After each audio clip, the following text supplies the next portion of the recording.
ఒక నిమిషమైన ప్రభువుని హృదయపూర్వకంగా ఆరాధిద్దాం. హల్లెలూయా, హల్లెలూయా.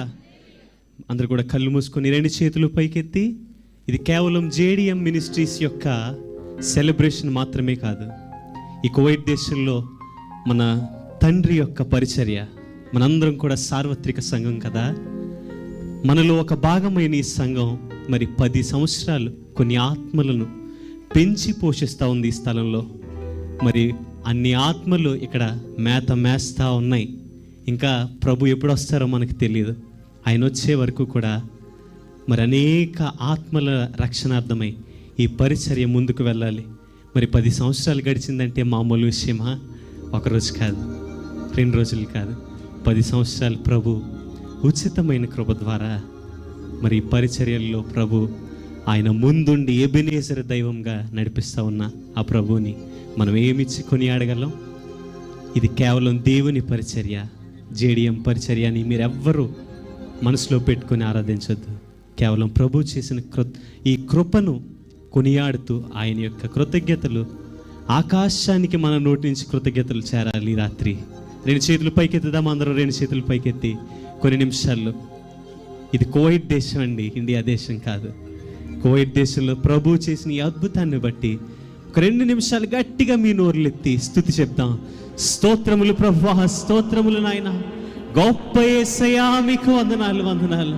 మహిమోన్నతుడా మీకు వందనాలు, వందనాలు. కృతజ్ఞతలు ప్రభువా, స్తుతులు నాయన, స్తుతులు ప్రభువా, స్తోత్రములు ప్రభువా.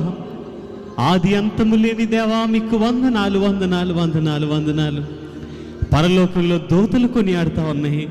ఈ రాత్రి నీ స్తుతులు కూడా వినడానికి ఆయన సిద్ధంగా ఉన్నాడు. ఏమని పిలుస్తావు ప్రభువుని? ఏమని కొనియాడుతావు? ఏమని ఆరాధిస్తావు? అందరూ చెప్పాలి, స్తుతి చెప్పాలి, స్తుతి చెప్పాలి. కృతజ్ఞత కలిగిన హృదయాలతో స్తుతి చెప్పాలి. హృదయంలో నుంచి రావాలి. నిజమేనయ్యా, నువ్వెంత గొప్ప దేవుడు ప్రభా. అయ్యా, నువ్వు మరలా వచ్చే వరకు కూడా ప్రభా మేము నిన్ను ప్రకటించాలి నాయనా, మా జీవితాలతో మిమ్మల్ని ప్రకటించాలి ప్రభా అంటూ కొనియాడదామా? ఆయన గొప్ప దేవుడు. ఆయన సింహాసనాసీనుడిగా పైనుంచి తేరి చూస్తా ఉన్నాడు. ఆయనని ఎవరు హృదయపూర్వకంగా ఆరాధిస్తారని, ఆయన్ని ఎవరు హృదయపూర్వకంగా నోరారా పిలుస్తారని, నీ పిలుపుకు ఆయన వచ్చి ఇక్కడ ఆసీనుడు అవ్వాలి. ఆ రీతిగా నువ్వు పిలవాలి, ఆ రీతిగా ఆరాధించాలి. పరమదూత సైన్యము నిన్ను కోరి స్తుతింపగా,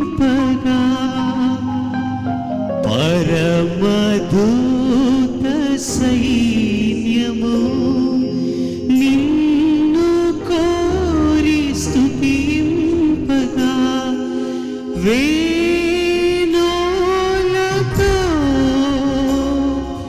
నీ పాడెదన్, వేణులతో నీ పాడెదన్, నీ పాపిని నన్ను చేకొనుమా, నీ పాపిని నన్ను చేకొనుమా. ఆరాధనా అధిక స్తోత్రము,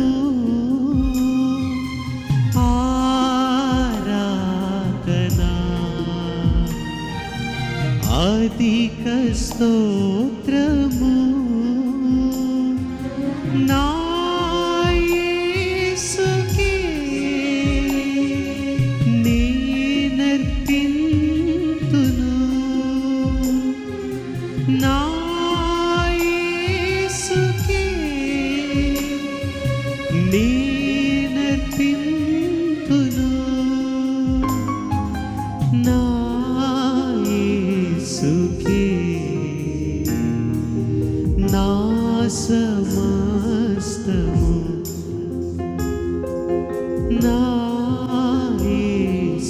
నీకే నా సమస్తము. నిజంగా ఆయనకి నీ సమస్తాన్ని ఇవ్వగలవా? ఆయన నీ కొరకు సమస్తాన్ని ఇచ్చేసాడు. ఆయన ఏం ఉంచుకోలేదు నీకోసం. ఆయన దగ్గర ఉన్నది ఏది పాపం అడిగినా, సవాలు వేసినా, ఏం పర్లేదు నా బిడ్డల కోసం చేస్తానని ఆయన ఇచ్చేసాడు. ఈరోజు నువ్వు అన్నీ ఆయన కోసం ఇవ్వలేకపోతా ఉన్నావు, కొన్నిటిని మాత్రమే ఇవ్వగలుగుతున్నావు. ఏ ప్రభు కొన్ని దాచుకున్నాడా? నీ వల్లే నా వల్లే లేదు. ఆయన ఏమీ దాచుకోకుండా ఆయన రక్తధారలు నీ కొరకు ఆయన కార్చాడు. మనం అంతకంటే యోగ్యమైన రీతిలో ఏమి ఇవ్వగలం ప్రభు? కేవలం ఈ రాత్రి కొద్ది స్తుతులు, మన కృతజ్ఞతతో కూడిన కన్నీటిని మాత్రమే ఆయనకి ఇవ్వగలం. He's above all the nations. He's the Lord of Almighty. Let us pray His name.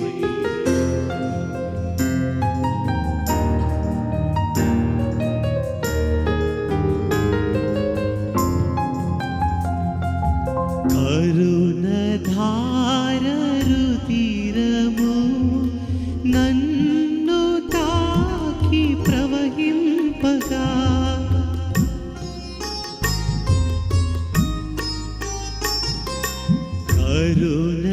కరుణధారరు తీరము నన్ను తాకి ప్రవహింపగా, వేణోలతో నీ పాడెదన్, వేణోలతో నీ పాడెదన్, నీ పాపిని నన్ను చేకొనుమా. పాపినయ్యా అందమా? నీ పాపిని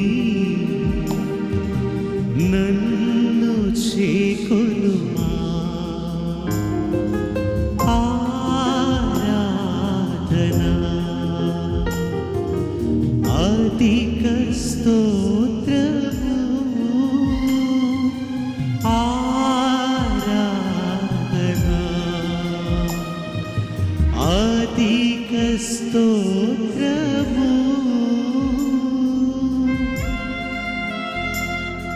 పరమందున్న 24 పెద్దలందరూ కూడా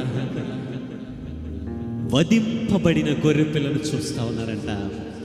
ఆ గొర్రె పిల్ల మామూలుగా కాదు, వధింపబడినట్టుగా కనబడతా ఉంది. ఇప్పటికే మీరు అందరూ అర్థం చేసుకోవాలి, ఆ గొర్రె పిల్ల ఎవరు?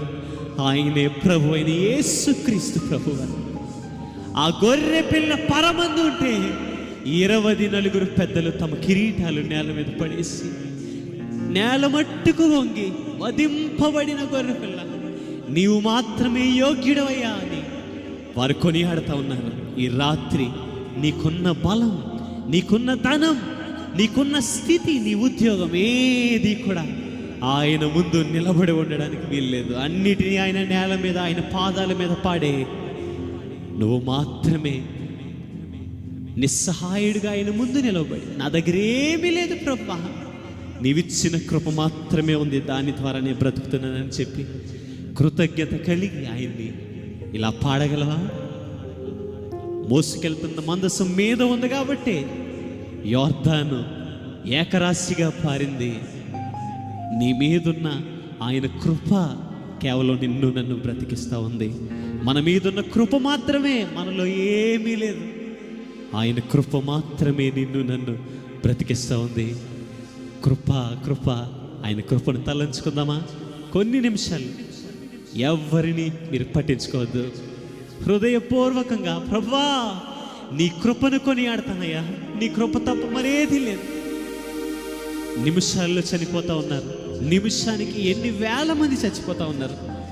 ఆ నిమిషంలో నువ్వు లేవు, నేను లేను, మన ఎవ్వరము లేవు. కేవలం ఆయన దృష్టిలో ఉన్నాము కాబట్టి ఇక్కడ ఉన్నాము. ఆయన ఇచ్చిన ఆయుష్ను బట్టి, ఆరోగ్యమును బట్టి కొనియాడదామా? ఏ యోగ్యత లేని నాకు జీవ కిరీట జయమిచ్చుటకు నీ కృప నన్ను వీడక శాశ్వత కృపగా మారేనే నీ కృప నన్ను వీడక శాశ్వత కృపగా మారేనే కృపామయుడా నీలో